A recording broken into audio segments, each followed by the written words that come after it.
Voilà. Il est 15h02, on se donne voilà, quelques minutes.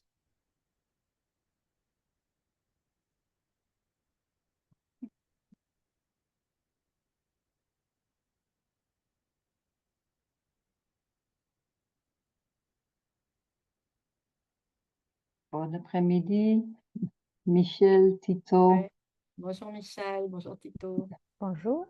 Et qui est Read iMeeting?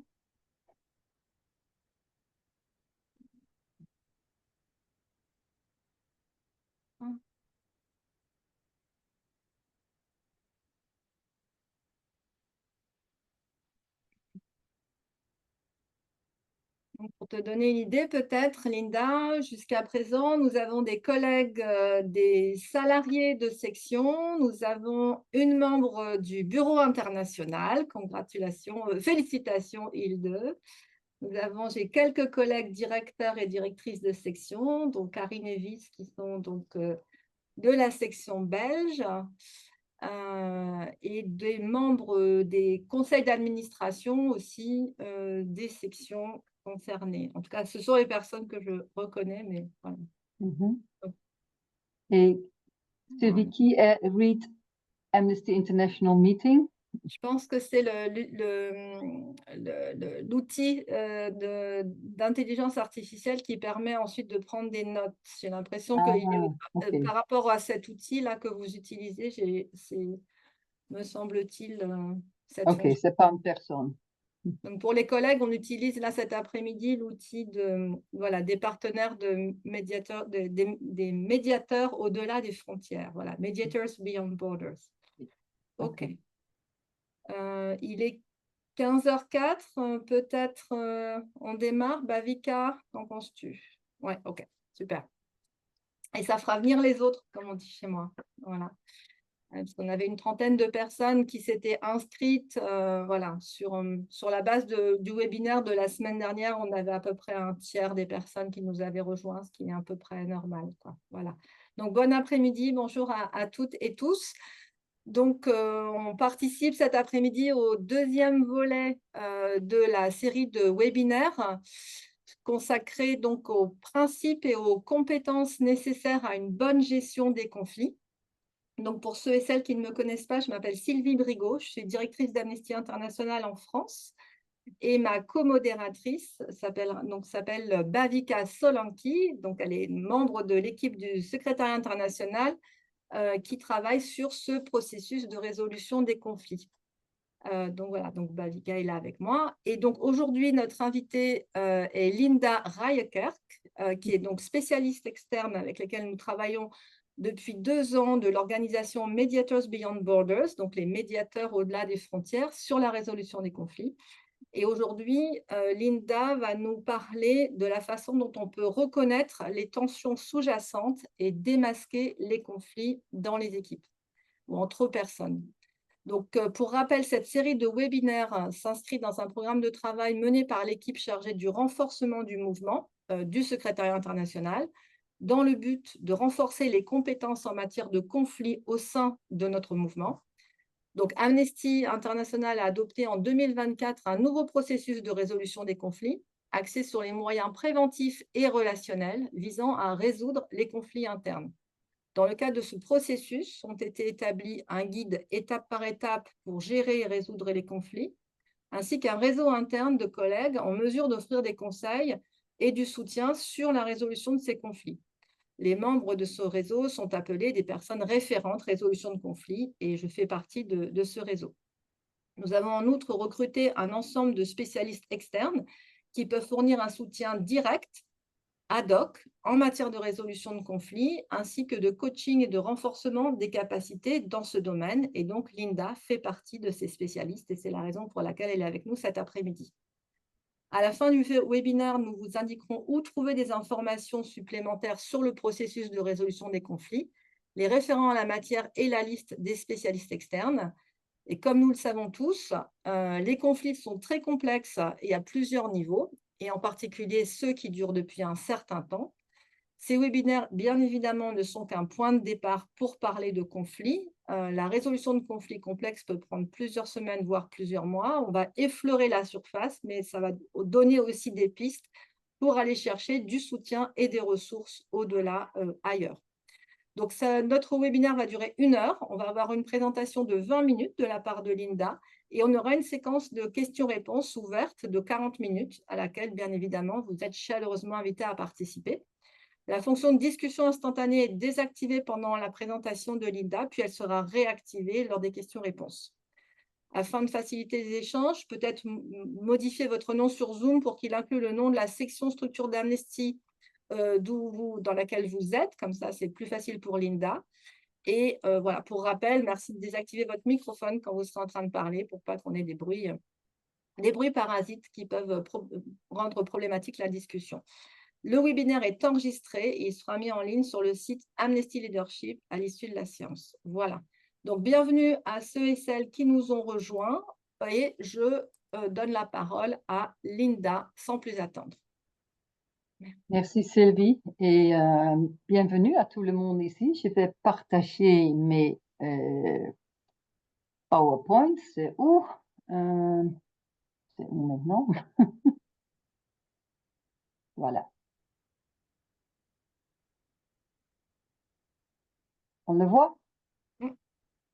Ça va commencer. Voilà, c'est bon. Voilà. Alors, cette formation, ça traite des conflits, bien sûr. Et comme médiatrice, je viens de découvrir que c'est jamais ce que tu penses en ce qui concerne un conflit. Alors ça, c'est le thème d'aujourd'hui.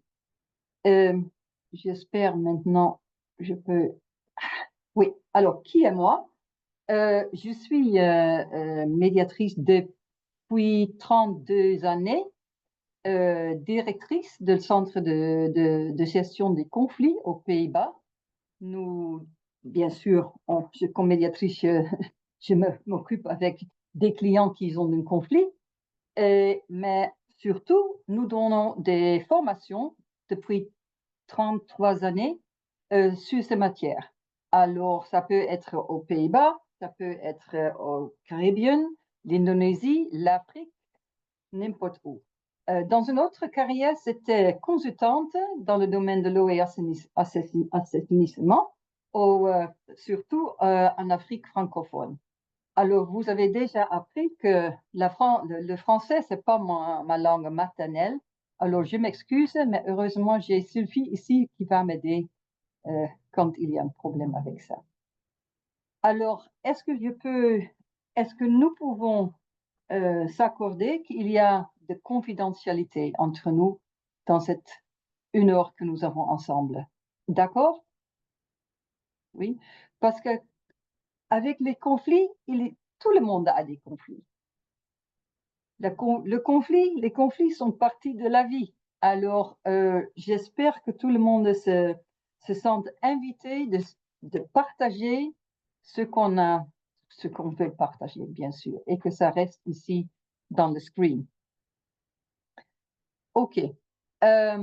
Quel est le but de la session? Alors, d'abord, je voudrais bien que vous avez connaissance des aspects d'un conflit. Quelle est la différence entre un conflit et une opinion?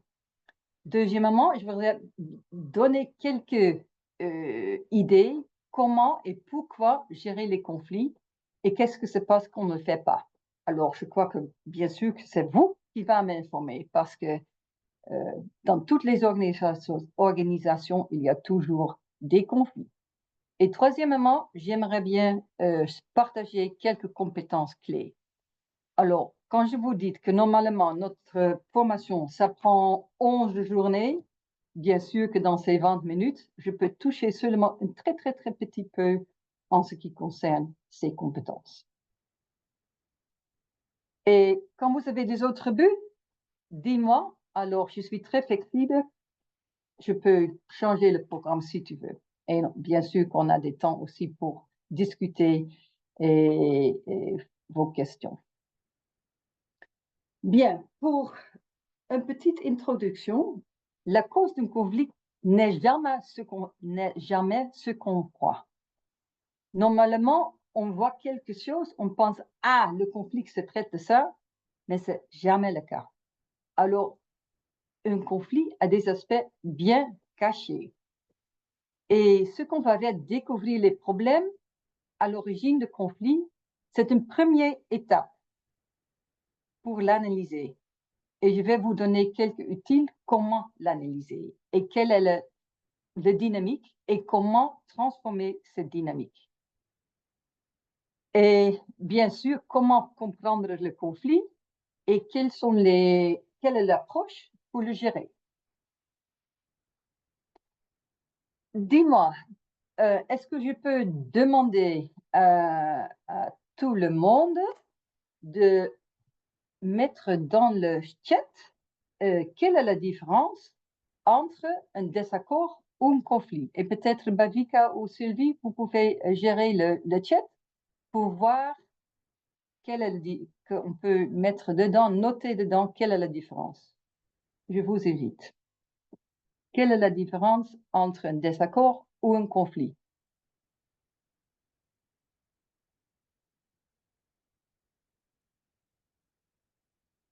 Le chat est ouvert, alors allez-y.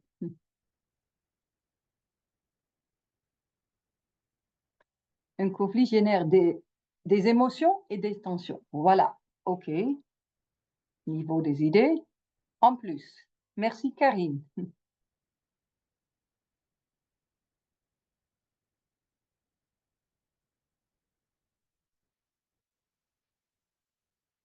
Ah, c'est un workshop interactif, hein? Allez. On a une nouvelle intervention. Un désaccord est limité dans le temps et a un sujet spécifique, point d'interrogation. Un désaccord est le point de départ du conflit. Michel qui nous dit un désaccord est un non-accord reconnu et accepté, un conflit pas reconnu, pas traité, pas accepté. Et d'autres qui arrivent. Un conflit peut s'installer dans le temps. On est pas mal. Hein? Ouais. En plus, le désaccord, différence d'opinion peut aboutir à un conflit. Oui, conflit, oui. Autre?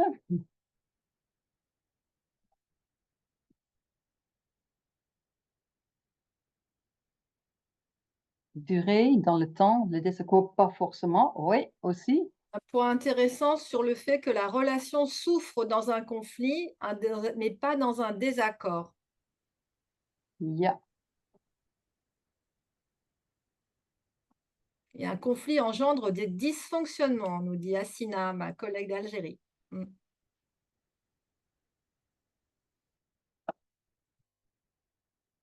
OK, d'accord. D'accord, je crois qu'on laisse par ici. Merci beaucoup. Alors, des bonnes réponses. Merci beaucoup. Et ici, on voit, quand ça marche, on voit les aspects principaux de la différence. Alors, bien sûr que le désaccord est non escaladé, bien qu'un conflit est très escaladé. Et je vais vous montrer le modèle de professeur Glassel, comment on peut analyser le niveau d'escalation, d'escalade d'un conflit. Alors, avec un désaccord, comme un de vous a dit, la relation est encore intacte, bien qu'avec un conflit, la relation est sous pression. Et quand on a un team, un groupe, une équipe de collègues, quand il y a un conflit, bien sûr que la relation, ça va être sous pression. Et vraiment, il faut que gérer le conflit, sinon ça explose. Ne laisse pas continuer parce que sinon, c'est une recette pour des explosions. Alors, comme vous avez dit, le désaccord, il y a peu d'émotions, bien qu'un conflit, il y en a beaucoup. Et je vais analyser avec vous quelles sont les émotions et qu'est-ce que ça signifie une émotion dans ce conflit. Très important est que dans un désaccord, il y a surtout un débat de position, bien que dans un conflit, ça traite des intérêts. Et qu'est-ce que c'est un intérêt? quelle est la différence entre une position et un intérêt? C'est vraiment une grande différence. Personnes qui ont un désaccord, ils sont encore en communication. La communication est plus ou moins effective, bien que dans un conflit, la communication est ineffective. Les gens ne parlent pas avec un avec l'autre, ou ils parlent seulement avec des complaintes, ils s'écrient et tout ça, alors ils crient, alors la communication est ineffective. Dans la liste là de conflits, on voit un autre aspect qui est la dépendance. Et ça, c'est aussi important parce que avec un conflit, pourquoi il y a un conflit? La raison est que on a besoin de l'autre personne pour résoudre le conflit. Quand je n'ai pas besoin de toi, Hilde, alors je vais me continuer avec mon propre travail. Mais quand j'ai besoin de toi pour le résoudre, ça va escalader très vite. Alors, il y a toujours une dépendance. Et cette dépendance est en relation avec les intérêts. Alors, ça, c'est la différence entre désaccord ou conflit. Et pour vous, comme directeur ou responsable, c'est toujours une bonne idée de voir la situation dans votre équipe. C'est un désaccord ou est-ce que je peux déjà découvrir des aspects de conflit? Est-ce que c'est escaladé? Est-ce qu'il y a des émotions? Est-ce qu'on parle de position? C'est surtout sur les intérêts. Est-ce qu'il y a une dépendance? Est-ce qu'on a besoin de un de l'autre pour résoudre la situation? Et comment les gens y communiquent avec l'autre. Et plus ou moins, quand il y a 3 ou plus des aspects d'un conflit, vraiment c'est un conflit, bien qu'ils disent qu'il n'y a pas de conflit. Comme médiatrice, toujours les gens disent je n'ai pas un conflit. Mais je peux te dire, le sang est sur les murs, vraiment. Mais ils disent non, il n'y a pas de conflit. Parce qu'on sent que dire que j'ai un conflit, c'est plus ou moins un brevet de mon incompétence. Vous voyez pourquoi on a un conflit? Alors, on n'aime pas de le dire. D'accord. Ici, on voit le bateau. Est-ce qu'il y a des personnes ici qui ont un bateau de voile? Si ou non? Dis-moi. Non? Damien, non? La Belge a une mer? Non? Les autres personnes? Oups. Non? Bien. Alors, je vais l'expliquer. Quand on a un bateau et on a de bons vents, le bateau va comme ça. Voyez? Et on peut faire beaucoup de choses pour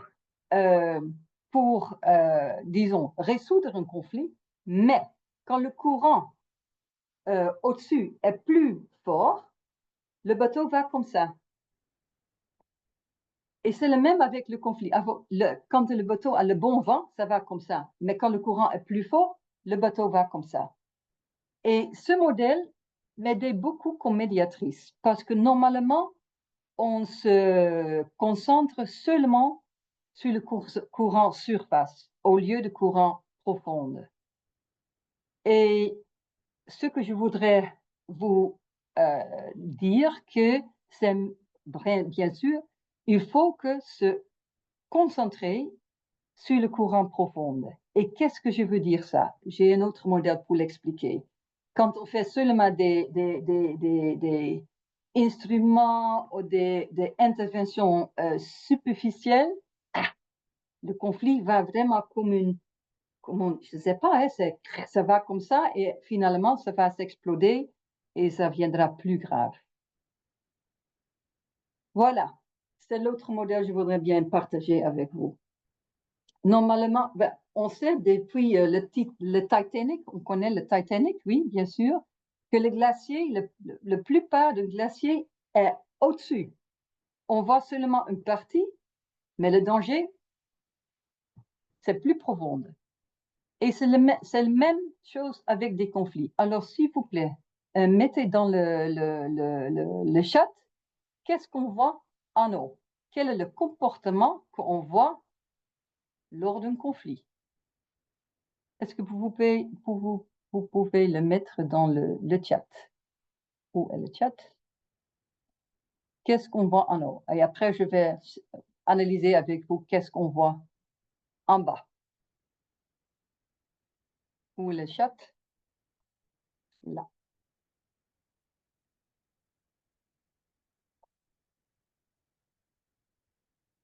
Le chat est ouvert. OK. On voit les émotions. On ne communique plus. Émotions fortes, voilà.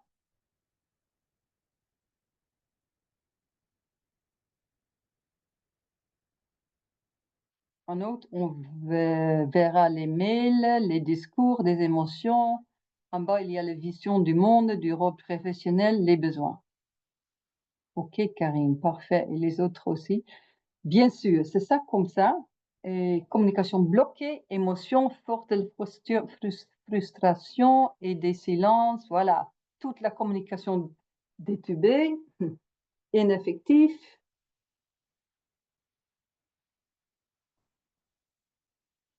Et bien sûr, c'est ça qu'on peut voir dans toutes les équipes sur le travail, au travail.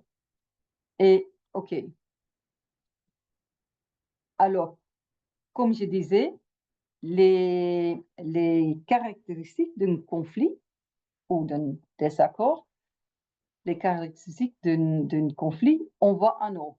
Alors, vraiment, ce sont les émotions de communication ineffective. Les gens parlent quand ils parlent dans des termes de position. Je voudrais dire bien que vous faites pla. Il y a des complaintes. Jamais tu m'écoutes. Des choses comme ça. Jamais tu me rends compte. Jamais whatever.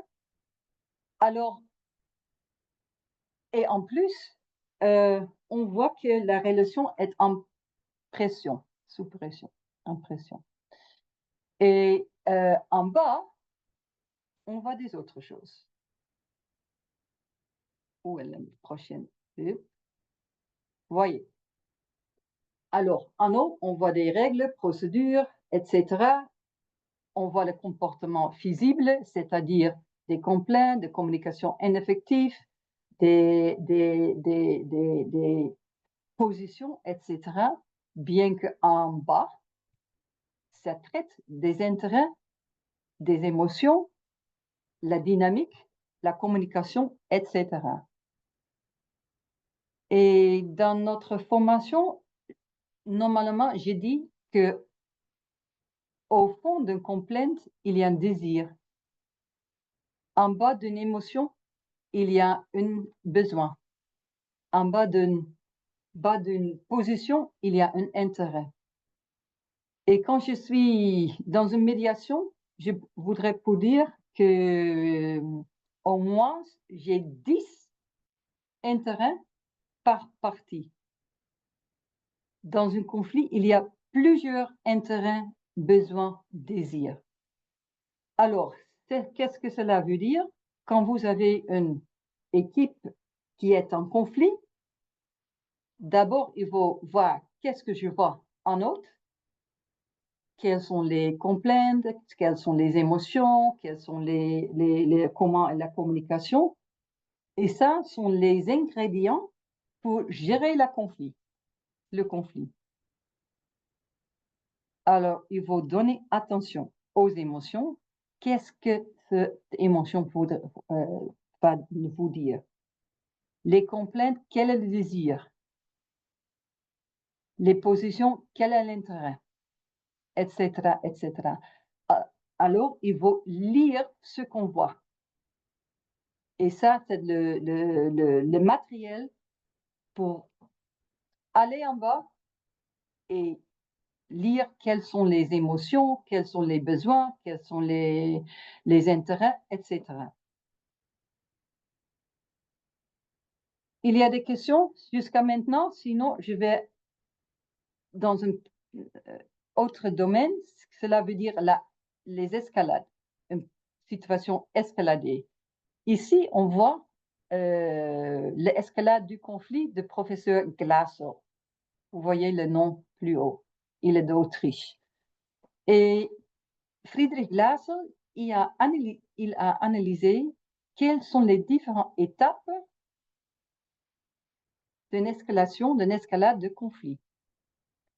Alors, dans la situation niveau 1, on voit qu'il y a encore de communication, il y a débat, peut-être, bien, on se partage un peu, mais en tout cas, il y a encore une situation de win-win. Chacun peut avoir ce qu'il veut. Bien que dans le deuxième niveau, ça aggrave déjà. Il y a des attaques, il y a des alliances, des groupes qui s'alliancent, qui vont déjà dire à l'autre groupe, ah, tu n'es pas partie de nous. Alors, il y a des menaces. Alors ça, c'est un instrument pour analyser quel est le niveau d'escalade. Bien sûr, il y a aussi un niveau 3. Et dans un niveau 3, ah, ça, c'est vraiment grave. Là, on dit, je suis en destruction mutuelle. Pour moi, c'est pas, je n'importe quoi que ça va m'attaquer, mais bien sûr, je vais t'attaquer. Et quand des personnes sont dans le niveau 3, vraiment, on a besoin d'un juge ou un médiateur. Au niveau 2, c'est votre domaine, comme directeur ou team leader. Le niveau 2, c'est-à-dire étape 4, 5 et 6, là, comme directeur ou team leader, on peut gérer les conflits. À ce niveau que ça va se développer à niveau 1 et les gens eux-mêmes peuvent résoudre leurs désaccords. Bien que dans le niveau 3, vraiment, on a besoin d'un professionnel. Parce que ça, il y a trop d'émotions, la communication est trop ineffective, les positions sont bien aggravées, les intérêts sont cachés, etc., etc. Qu'est-ce que c'est intéressant que d'aller de niveau 1, 2 ou 3, il y a toujours une situation critique. Et toujours, comme médiatrice, je demande aux parties qu'est-ce que s'est passé que la situation a escaladé. Et ils disent exactement la raison. Par exemple, la semaine passée, j'ai eu des voisins qui ont eu un conflit très grave depuis 12 années déjà. Ça coûtait, les coûts, c'était déjà 200 000 des avocats. Alors vraiment, beaucoup de l'argent, ils ont despendu sur ce conflit. Et je demandais, dis-moi, quelle était la raison que cette situation est tellement escaladée? Et ils disent exactement, ah, Madame médiatrice, je sais exactement, c'était parce que lui, il a ta, ta, ta, ta, ta, ta. Alors ça, c'est intéressant pour demander à votre équipe, quand il y a un conflit, quelles sont les situations critiques qui ont escaladé la relation, la situation. Parce que nommer et vraiment adresser la situation va vous aider pour gérer la conflit. Ça, j'ai déjà discuté avec vous. Alors, c'est-à-dire que pour gérer les conflits, il faut se concentrer sur cette caractéristique. Analyser avec l'équipe quelles sont les situations critiques qui a résulté dans cette situation escaladée. Quelles sont les relations qui sont sous pression? Quelles sont les émotions? Quels sont les intérêts qui sont en bas de cette position? Quelle est la dépendance? Pourquoi on n'a pas encore être capable de résoudre le conflit? Et comment est la communication? Ah, alors, ces 6 caractéristiques est votre, disons, point d'approche, point de départ pour approcher et discuter le conflit avec votre équipe. Est-ce que je peux aller aux compétences? Ah, c'est presque, ah, c'est déjà le temps, Sylvie. Je continue? Oui? Oui, oui, OK. je regardais, mais il y a encore il y a quelques diapos seulement. Donc, peut-être c'est mieux si tu vas au bout, puis après, on enverra les questions, si OK pour toi? Oui, si, comme vous voulez. OK. OK. En ce qui concerne les compétences, dans notre formation, nous avons 25 de différentes compétences. Mais bien sûr, Ah, pardon, Linda, pardon. Il y avait des questions quand même, peut-être Ah, c'est important. OK, Donc, deux collègues demandent s'il est possible de redéfinir dépendance. OK. Qu'est-ce que tu euh, entends par dépendance OK. avant d'entamer Cela, bien question. Peut-être que c'est mon Ouais. français non martinel. Alors, ce que voudrais dire, c'est que moi, euh, je dépends d'un autre pour une solution. Alors, par exemple, il y a deux voisins qui ont qu'est-ce que c'est là, Sylvie? Une fence et une clôture? Une clôture, oui, commune, oui. Oui, une clôture entre les voisins. Un dit, ah, vraiment, je voudrais bien préserver cette clôture, et l'autre dit, non, pas du tout. Alors, comme un va détruire la clôture, bien sûr, il y a des guerres. Et l'autre, quand il arrête, personne B n'a pas d'accord. Alors, ils ont besoin l'un à l'autre pour résoudre ce problème. Est-ce que c'est clair que ça signifie dépendance? Peut-être il y a un meilleur mot, je ne sais pas, en français, Sylvie? Non, J'ai dépendance. l'impression que les collègues sont OK. On pourra peut-être y revenir dans la discussion s'il y a besoin. Ah, OK, finissons la présentation comme ça. OK. Et moi aussi, je trouve cela flou. C'est Karine qui veut savoir qu'est-ce que c'est. OK, ouais. Autre question? Non? Sinon, je continue avec les compétences. Je te propose, Alors, Karine, qu'on continue, puis on reviendra dessus. Sinon, je crains qu'on n'ait pas trop le temps. J'ai peur on n'ait pas trop le temps pour les questions. Voilà. Vas-y. Karine a une question, mais si on imagine qu'un désaccord est sur les idées, sans entraîner de dispute, il y a aussi une dépendance. Oui, euh, mais ça dépend du niveau d'intérêt. Comment l'expliquer dans quelques mots? Normalement, Karine, ça prend 2 heures pour l'expliquer. Je sais pas comment je peux l'expliquer en quelques mots. OK. Parce que quand je vous demande cette clôture, pour les personnes qui disent cette clôture doit rester, quel est son intérêt? Une idée?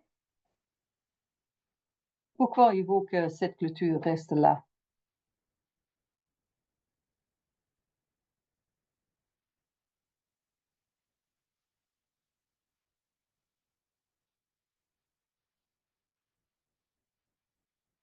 Voilà, bien sûr. Ah, ça, c'est clair, hein? Alors, ça, c'était vraiment un vrai cas comme médiatrice. Il y avait personnes A et B. Ils ont eu un conflit sur la clôture. Et les personnes qui disaient, ça doit rester, vraiment, son intérêt, c'était préserver son intimité. Pourquoi? Il était le maire de la communauté, Commune? De la commune. Oui, commune. oui, Et dans sa maison, il y avait il a une sauna.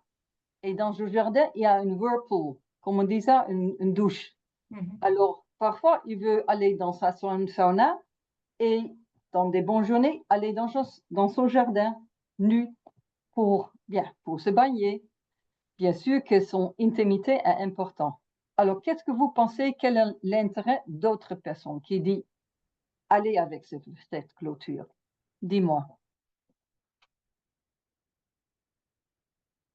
Mettez dans le chat, s'il vous plaît. Et les autres aussi peuvent le noter. Quel est l'intérêt de l'autre personne?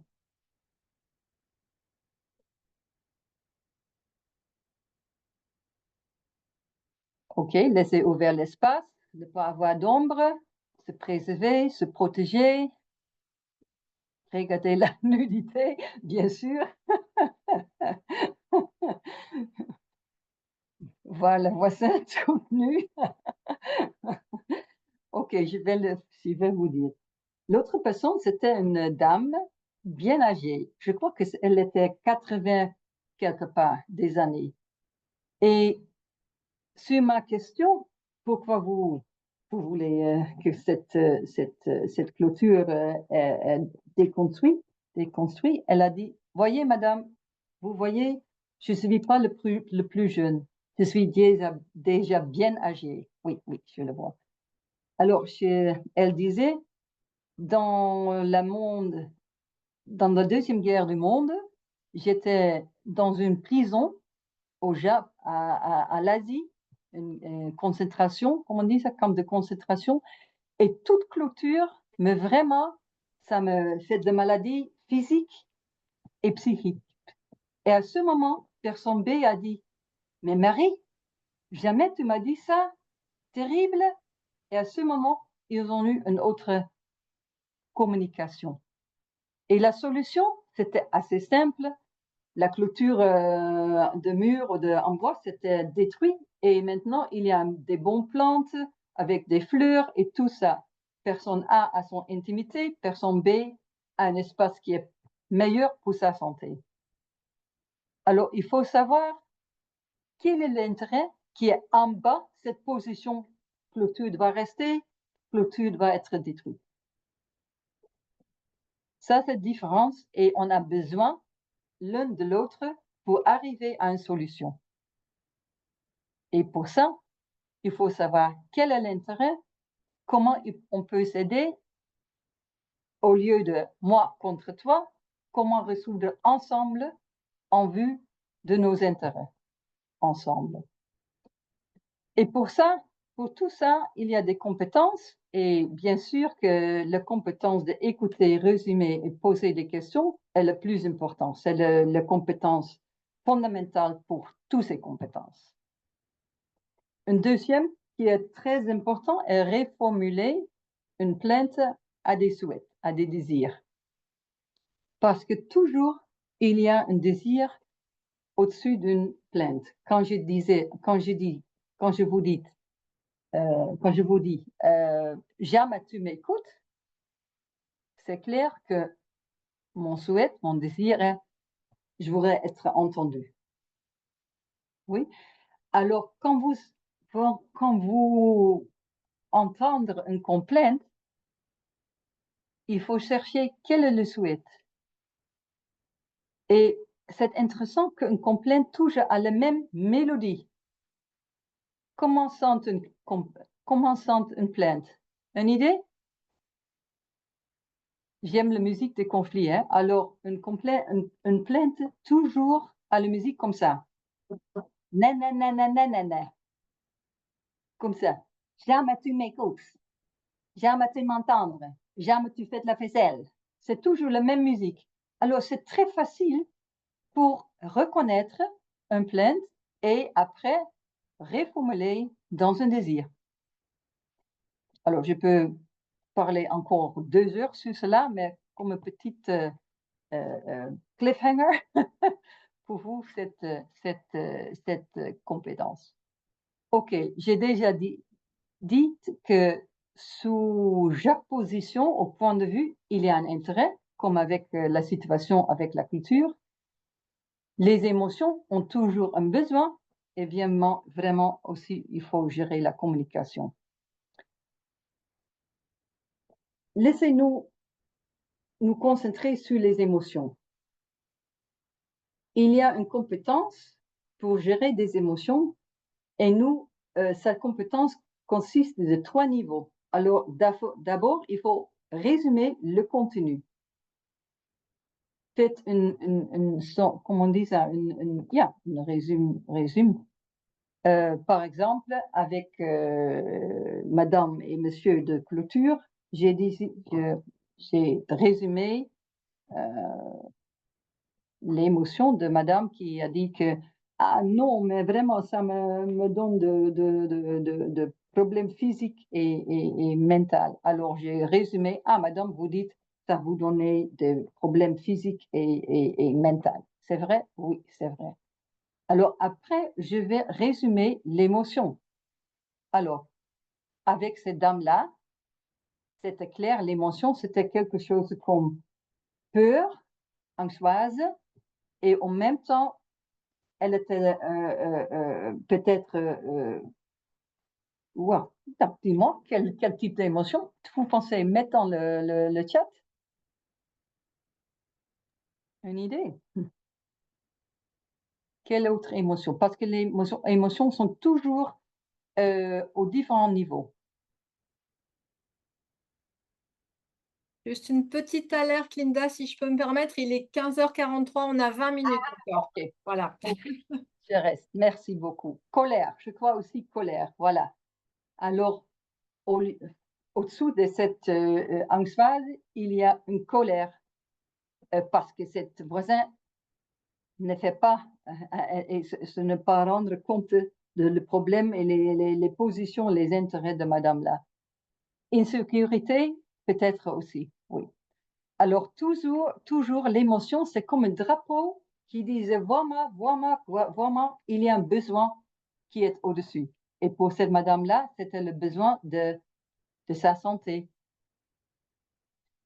Et par utiliser cette compétence résumée aux trois niveaux, on arrive aux besoins très personnels, très privés, et que ça va vous aider de gérer les conflits. Alors, malheureusement, nous n'avons pas le temps pour le pratiquer, sinon c'est une bonne idée, mais c'est comme ça. Alors, je reste avec toutes mes paroles et tout ça, et le débat est ouvert. Dis-moi. Autre question. Voilà. Vous pouvez prendre la parole maintenant si vous avez des questions, lever la main, ouvrir votre micro. On a 15 minutes ou des commentaires si vous le souhaitez. Oui, Sophie?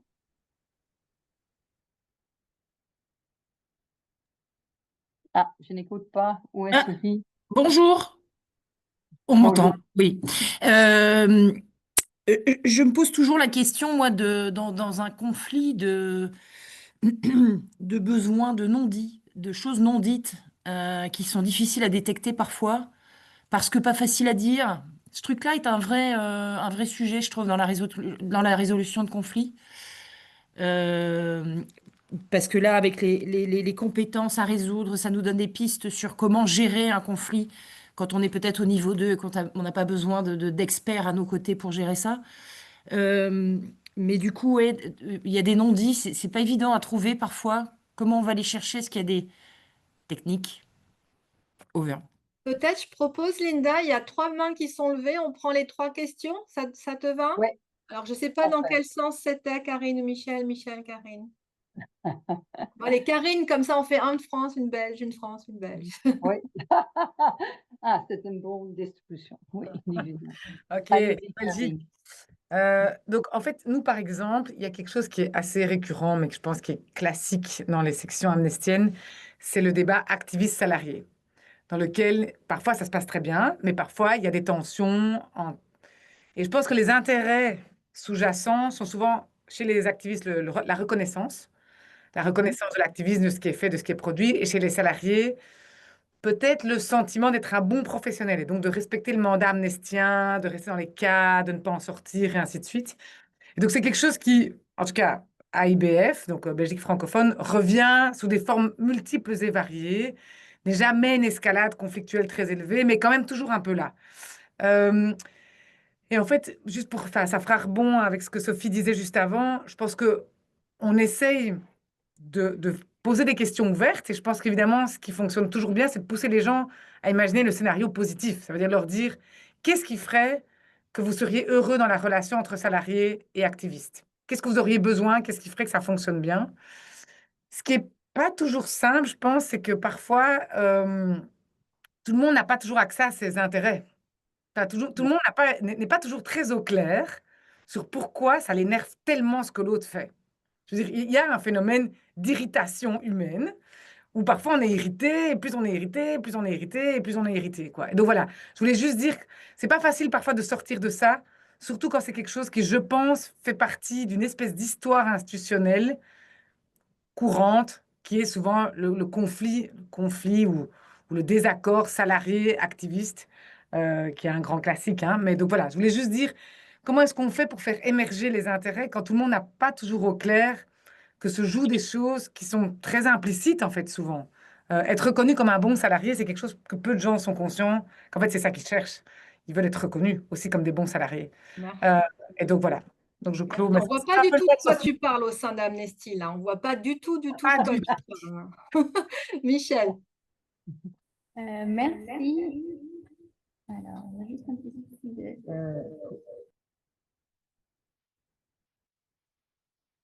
Ou à Michel. Ça? Ouais, c'est bon. Oui, super, merci.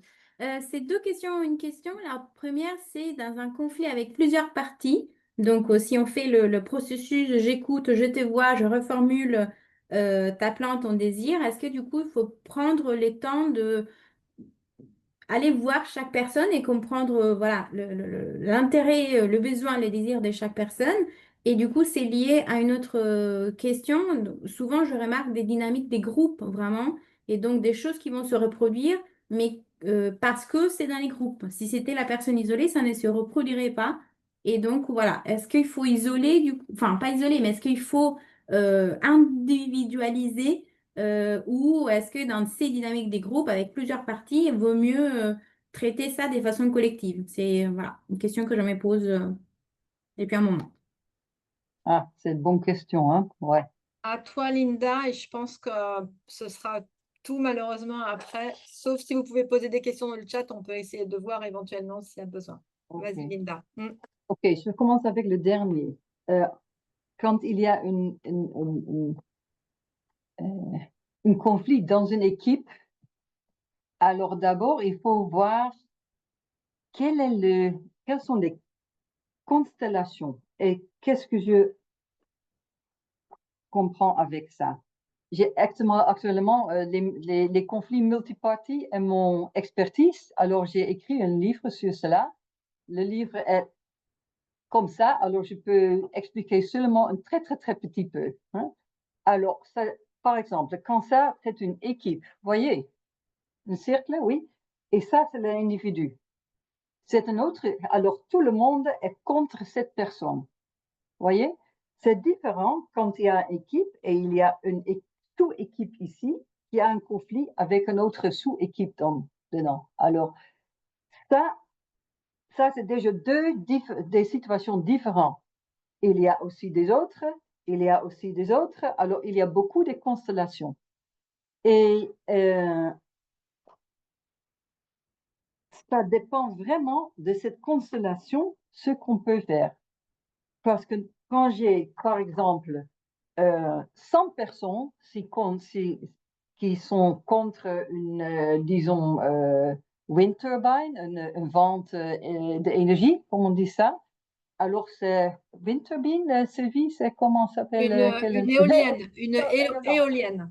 Éolienne, voilà, éolienne. Quand il y a 100 personnes qui sont contre des éoliens, vraiment, c'est différent qu'un membre d'équipe qui appartient à une équipe. Alors, pour toi, Michel, c'est différent pour expliquer exactement comment le faire, parce que, en plus que j'ai déjà expliqué, il y a des autres problèmes, les problèmes de dynamique de groupe qu'il faut traiter. Et la première étape d'analyser quelle est la constellation. Ça donne un peu d'explication? Merci.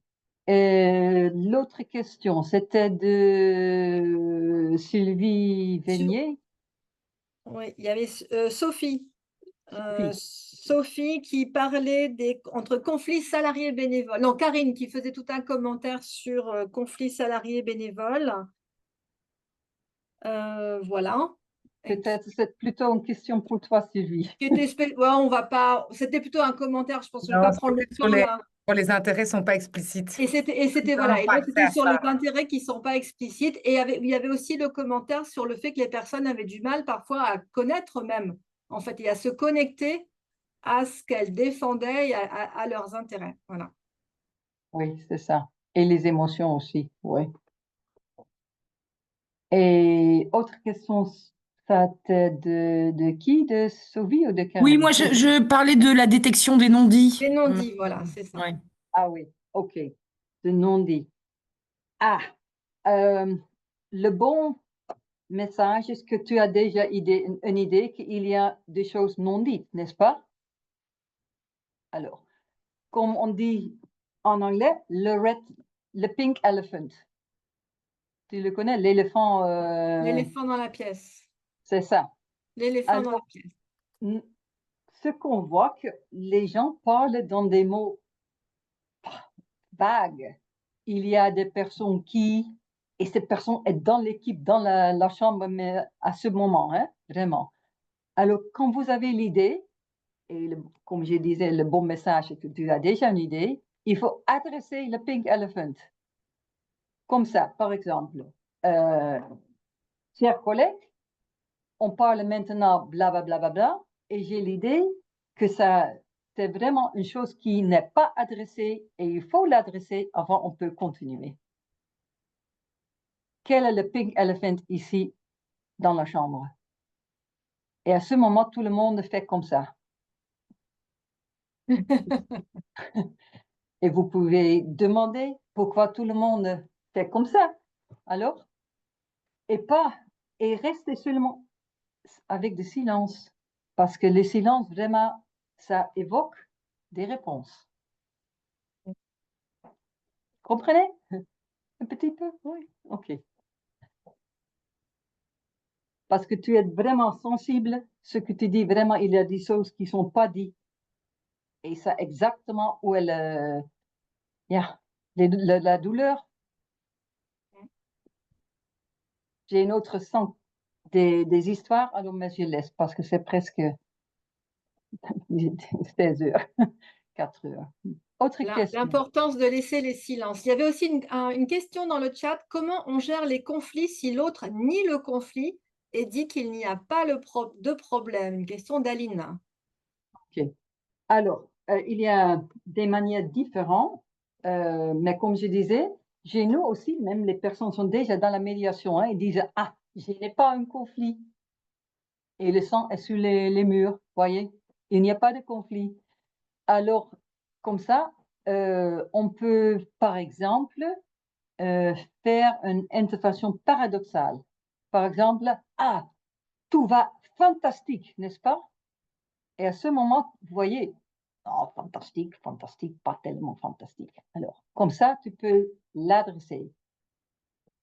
De cette manière, tu dis, d'un côté, vous dites, il n'y a pas de problème, il n'y a pas de conflit. Et à l'autre côté, je vois un visage, disons, une expression qui dit le contraire. Quel est le plus fort? Bien sûr, ils disent celui-là. C'est clair? Je dois le donner l'autre? Oui, ok, bien sûr. Alors, faire une intervention paradoxale, ça peut aider. Il y a des autres manières, mais pour ce moment, je crois que c'est ça. Peut-être un petit mot, moi, ça m'intéresserait sur le commentaire sur la difficulté aussi pour les gens de savoir même se connecter à leurs propres intérêts ou identifier leurs propres intérêts. Et en même temps, dans le conflit, on voit bien que c'est ça qui les pousse. Ok. On distingue 3 types d'intérêts. Les intérêts psychologiques, les intérêts de contenu et les intérêts procédurels. Procédurels, comme on dit ça, de procédure. Alors, plus ou moins, comme règle, on peut dire que sous Jacques sous Jacques Plein, il y a un intérêt de procédurel. c'est pas honnête, c'est pas clair, c'est pas, tu ne m'écoutes pas. Alors, ce sont des choses qu'on veut de manière où, comment on veut que ça va se améliorer. Pour les intérêts psychologiques, c'est toujours le résultat d'une émotion qui est au-dessus d'une émotion. C'est un besoin. Ça, c'est un intérêt psychologique. Ça sont les plus privés, les plus personnels. Et j'ai mis un autre petit dessin. Vous voyez, c'est un drapeau et ce drapeau dit émotion. Ça peut dire de colère, tristesse, anxieuse, ou on est très happy. Alors, mais dans un conflit, il n'y a pas. Seulement douleur, tristesse, anxieuse, colère, etc. Pourquoi on ne peut pas gérer ses propres émotions? Voyez ta propre vie. On n'a pas géré ses émotions parce qu'il y a quelque chose qui est tellement d'importance qu'on n'a pas pu gérer ses émotions. Et qu'est-ce que c'est tellement d'importance? C'est des besoins. Et c'est toujours des choses comme sécurité, les reconnaissances, sa autonomie et tout ça. Les choses qui sont vraiment les choses qui nous font humaines, qui nous font, voyez? Alors, et parce qu'ils sont tellement importants, c'est quand ils sont sous pression, l'émotion, ça explose. Alors, avant, j'ai pensé que comme médiatrice, les gens vont être en colère, il y a comment, ils sont très tristes. Et j'ai eu peur comme médiatrice de adresser ça. Maintenant, je suis très heureuse quand je vois des émotions parce que je sais, ça me donne la possibilité d'aller où ce qui est le plus important pour cette personne. Le drapeau, là, et le drapeau va être plus comme ça quand je n'adresse pas le besoin. Alors, quand une personne est vraiment en colère et je dis, monsieur, je vois que vous êtes un petit en colère, il va accélérer parce qu'il veut être que ça c'est reconnu. Et 16 heures, je suis désolée, je pense que c'est peut-être une belle façon de finir en fait, de savoir reconnaître les émotions et d'apprendre à les travailler. Peut-être on peut mettre, donc déjà, merci beaucoup Linda. Merci J'espère beaucoup. que ça vous intéresse et bonne chance dans votre travail.